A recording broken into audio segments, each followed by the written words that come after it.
രക്ഷകന്റെ തിരുപ്പിറവിക്കൊരുക്കം 22-ാം ദിവസം. പ്രാർത്ഥനയുടെ ക്രിസ്മസ്. ദൂതൻ അവരോട് പറഞ്ഞു, ഭയപ്പെടേണ്ട, ഇതാ സകല ജനത്തിനും വേണ്ടിയുള്ള വലിയ സന്തോഷത്തിൻ്റെ സദ്വാർത്ത നിങ്ങളെ ഞാൻ അറിയിക്കുന്നു.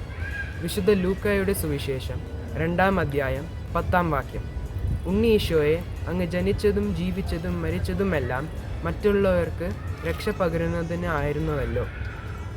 എൻ്റെ ഈശോയെ ദൈവിക ചിന്തയാൽ എന്നെ നിറയ്ക്കണമേ. അനേകരുടെ പ്രാർത്ഥനയോടുള്ള കാത്തിരിപ്പിൻ്റെ ഫലമാണ് രക്ഷകൻ്റെ ജനനം. മനസ്സിനെ നമുക്ക് ശാന്തമാക്കാം. ആ ശാന്തതയിൽ ഉണ്ണിയേശു നമ്മോട് സംസാരിക്കാൻ നമ്മുടെ ഹൃദയത്തെ ഒരുക്കാം.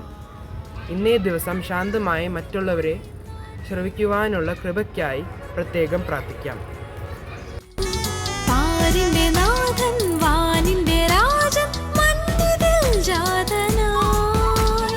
ആട്ടിടയന്മാർ മാലാഖ ചൊല്ലിയ സന്ദേശം കേട്ടണി ചേർന്നു വന്നു.